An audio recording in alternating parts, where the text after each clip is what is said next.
سر سے پیر تک اپنے آپ کو چھپائے، لیکن اگر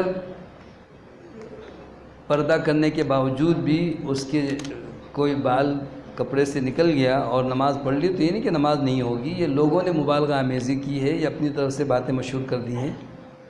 آپ کا حکم تو یہ ہے کہ عورت اگر فرض نماز بھی مسجد میں نہ آئے تو کوئی حرج نہیں، گھر میں پڑھے، اور اگر مسجد میں الحمدللہ الگ سے انتظام ہے تو بہت ہی پردے کے ساتھ نکلے، یہاں تک کہ خوشبو لگا کر نکلنے والی عورت کے بارے میں فرمائیں کہ وہ زنا کرنے والی عورت ہے۔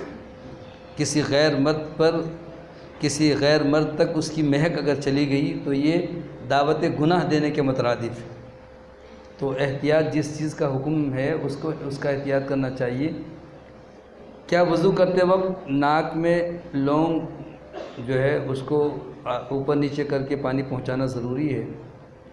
ظاہر ہے کہ جو حصہ جسم کے اعضاء دھونے والے ہیں، جیسے انگوٹھی پہنتے ہیں یا چوڑیاں پہنتے ہیں، اسی طرح ناک کی لونگ بھی اگر وہ بھی ناک کے ساتھ بالکل چپکی ہوئی ہے تو اسے تھوڑا سا ہلائیں تاکہ پانی پہنچ جائے، وہ حصہ سوکھا نہیں رہنا چاہیے۔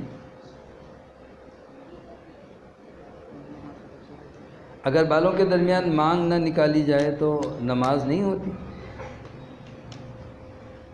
دراصل نبی کریم صلی اللہ علیہ وسلم پر جب تک بالوں کے سلسلے میں کوئی حکم نہیں آیا تھا تو آپ مشرکین کے بجائے اہل کتاب کا طریقہ اپناتے تھے۔ تو اہل کتاب اپنے بالوں کو سیدھا رکھتے تھے اور مشرکین مانگ نکالتے تھے۔ پھر رسول اللہ صلی اللہ علیہ وسلم پر اللہ کی طرف سے یہ حکم آیا، پھر آپ اپنے بالوں سے مانگ نکالنے لگے۔ تو مانگ سر کے بیچ سے نکالنا، اگر بال بڑے ہیں، جیسے خواتین کے تو ہوتے ہی ہیں، مرد بھی بعض اگر بال بڑے رکھتے ہیں، نبی صلی اللہ علیہ وسلم نے بڑے بال بھی رکھے ہیں، کانوں کی لو تک یا گردن تک اور کبھی کندھے تک بڑے بال بھی رکھتے تھے، تو بیچ سے مانگ نکالتے تھے۔ لیکن مانگ کا نکالنا یا مانگ نہ نکالنا یہ کوئی لازم ضروری نہیں ہے۔ یہ نہیں کہ اگر بالوں میں مانگ نہ نکالی جائے تو نماز ہی نہیں ہوگی، ایسی کوئی بات نہیں ہے، مبالغہ آمیزی ہے۔ بہرحال مرد کے لیے تو بالخصوص رسول اللہ صلی اللہ علیہ وسلم کی یہ سنت ہے کہ آپ نے بال مڈوائے ہیں، بال کٹوائے بھی ہیں، بال رکھے بھی ہیں۔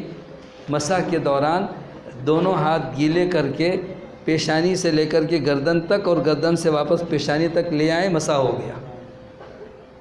اور اسی طرح خواتین کا بھی مسح کا یہی طریقہ ہے۔ جزاکم اللہ خیر۔